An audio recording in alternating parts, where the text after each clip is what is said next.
పూరా local. Congress government అధికారంలోకి వచ్చిన తర్వాత పోస్టులన్నీ ఉద్యోగ నోటిఫికేషన్ అన్ని అమ్ముకున్నటువంటి పరిస్థితి ఈ రోజు తెలంగాణలో ఉంది. కాంగ్రెస్ పార్టీని ఈ రోజు మేము బస్సు యాత్రలు చేసి కాంగ్రెస్ పార్టీని అధికారంలోకి తీసుకొచ్చినాం. గ్రూప్ వన్ లో పోస్టులు అన్ని అమ్ముకున్నారని మేమంటే ఒక ఆయన అంటాడు మీ దగ్గర ఆధారాలు ఏముంటాయని అంటాడు. గ్రూప్ వన్ లో మొత్తం మెయిన్స్ రాసినటువంటి మంది 21,075 మంది, తర్వాత వీళ్ళు చెప్పింది 21,085 మంది, 10 మంది ఎక్కడి నుంచి వచ్చారు అని అంటే ఇవన్నీ ఏవి చెప్పారు. 3 కోట్లు అన్నారు కదా, 3 కోట్లకు ఆధారాలు చూపెట్టును అంటున్నారు. 3 కోట్ల అనే విషయం ఎవరన్నారు అంటే టాపిక్ డైవర్ట్ చేయడానికి 3 కోట్ల విషయం కాంగ్రెస్ పార్టీ తీసుకొని వచ్చింది. నిరుద్యోగులు ఎవరు 3 కోట్ల అనే అంశం ఎత్తలేరు. మేము అన్నది ఏంది 10 మంది అభ్యర్థులు ఎక్కడి నుంచి వచ్చారు, దీనికి మీరు సమాధానం చెప్పాలి. రెండోది తెలుగు మీడియం అభ్యర్థులు కనీసం 10 మంది కూడా సెలెక్ట్ కానటువంటి పరిస్థితి ఉంది. మరి ఎందుకు సెలెక్ట్ కాలేరు, దీనికి సమాధానం లేదు.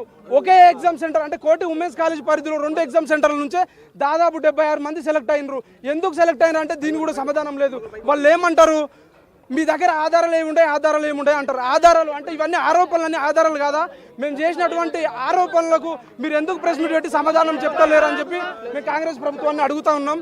ఇంకోటి మేము ఏవైతే ఆరోపణలు చేసినామో ఆ ఆరోపణలన్నిటికీ ఆధారాలతో ఈరోజు మేము కోర్టుకు పోయినాము. సింగిల్ బెంచ్లో మాకు అనుకూలంగా జడ్జిమెంట్ వచ్చింది. వాళ్ళు అంటే రేవంత్ రెడ్డి ప్రభుత్వం బాధపడి అంటే సింగిల్ బెంచ్లో వాళ్ళు పోయింది మేము చేసినటువంటి దొంగతనం అంతా బయట పడుతుందేమని చెప్పి సెప్టెంబర్ 20 తారీఖున అనొద్దు కానీ హైకోర్టు ప్రధాన న్యాయమూర్తిని కలిసి సెప్టెంబర్ 24న జడ్జిమెంట్ రావడం జరిగింది. సెప్టెంబర్ 24న జడ్జిమెంట్ అంటే స్టే వచ్చింది. రేపు జడ్జిమెంట్ రావాలి. స్టే వచ్చినప్పుడే నైట్కి నైట్ వాళ్ళు ఏం చేసారు, మెరిట్ లిస్ట్ పెట్టిర్రు. నైట్కి నైట్ మెరిట్ లిస్ట్ పెట్టిర్రు. మళ్ళీ రోజు అంటే మెరిట్ లిస్ట్ వచ్చిన పేరెంట్స్లో అందరితోటి అంటే పేరెంట్స్ తోటి సోమాజిగూడ ప్రెస్ క్లబ్లో మీటింగ్ పెట్టిర్రు. మొత్తము అంటే మెయిన్ స్ట్రీమ్ మీడియా మొత్తం కవర్ చేస్తుంది. అంటే నేను లైబ్రరీ దగ్గర ఉండి మీడియా లైవ్ చూస్తున్నా. మెయిన్ స్ట్రీమ్ మీడియా ఏమని కవర్ చేస్తుంది అంటే ఆడు చెప్పింది ఇద్దరు ముగ్గురు మాత్రం ఒక ఆమె అంటది పాల ప్యాకెట్లకు మా దగ్గర డబ్బులు లేవు అని ఒక ఆమె అంటది. ఇంకో ఆయన ఏమంటాడు తల్లిదండ్రులు లేరు, నేను చిన్నప్పుడే మా వాళ్ళకు చెప్పినాము గ్రూప్ 1 ఖచ్చితంగా కొడతామని చెప్పినాము, గ్రూప్ 1 కొట్టినామని చెప్పి ఇంకో ఆయన అంటాడు.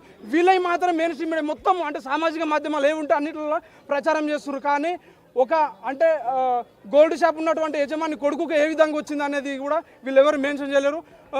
కాంగ్రెస్ పార్టీలో ఉన్నటువంటి మంత్రులు వాళ్ళ బంధువులకు కూడా గ్రూప్ 1 పోస్టులు చాలా మందికి వచ్చినాయి. టీడీపీ పార్టీకి సంబంధించిన బంధువులకు కూడా చాలా మందికి వచ్చినాయి. కానీ వీటన్నిటిపైన ఎవరు కూడా స్పందిస్తలేరు. మేము ఏవైతే ఆరోపణలు చేస్తున్నామో ఆరోపణలకు ఆధారాలు తీసుకురండి అని చెప్పి మాత్రమే వాళ్ళు చెప్తున్నారు. ఇంకొక విషయం, ఈరోజు నిరుద్యోగులు అందరం రోడ్ల మీద జీవో 29 కానీ మిగిలిన విషయాల కాడు కొట్లాడుతుంటే పోలీసులు మమ్మల్ని అరెస్ట్ చేసి లాఠీ దెబ్బలు చేస్తుంటే వాళ్ళకు సర్పంచ్ ఎలక్షన్లలో 46% రిజర్వేషన్ కావాలంట. మేము ఒకటే అడుగుతున్నాం, ఉద్యోగాల్లో వైద్యంలో 42% రిజర్వేషన్ అంటే మేమందరం మీతో కలిసి వచ్చేది. ఈరోజు ఇవన్నిటిని పక్కకు పెట్టి 42% రిజర్వేషన్ అనేది మేము పోరాడుతుంటే మా టాపిక్ డైవర్ట్ కావాలనే ఉద్దేశంతో ఈరోజు వాళ్ళు సర్పంచ్ ఎలక్షన్లో 42% తీసుకొని వస్తారు. ఇంకోటి ఓటుకు నోటు చోరు విషయంలో కాదు, ఉద్యోగాల చోరు విషయం జరుగుతుంది తెలంగాణలో. దయచేసి కాంగ్రెస్ ప్రభుత్వాన్ని ఒకటే చెప్తున్నాం, ప్రిలిమ్స్లోనే అక్రమాలు జరిగినాయి. దయచేసి గ్రూప్ 1 రద్దు చేసి ఇమ్మీడియట్గా మొదటి నుంచి పెట్టాలి. లేని పక్షంలో నిరుద్యోగులందరం 35 లక్షల మంది నిరుద్యోగులందరం ఏకమై కాంగ్రెస్ పార్టీని గద్దె దించుతామని చెప్పి తెలియజేస్తున్నాం. నమస్కారం. ఈరోజు మా గ్రూప్ 1 విద్యార్థులకు మద్దతుగా వచ్చిన కవితక్కకి ధన్యవాదాలు. ఈరోజు నేను అడుగుతా ఉన్న పోలీస్ డిపార్ట్మెంట్ వాళ్ళని, అధికార పార్టీ వాళ్ళు వచ్చిన అద్దంకి దయాకర్ కానీ ఇతర అధికార పార్టీ వాళ్ళ చైర్మన్ వాళ్ళందరినీ వేరే అధికార పార్టీ వాళ్ళని తీసుకొచ్చి లోపలికి రాణిస్తున్నారు.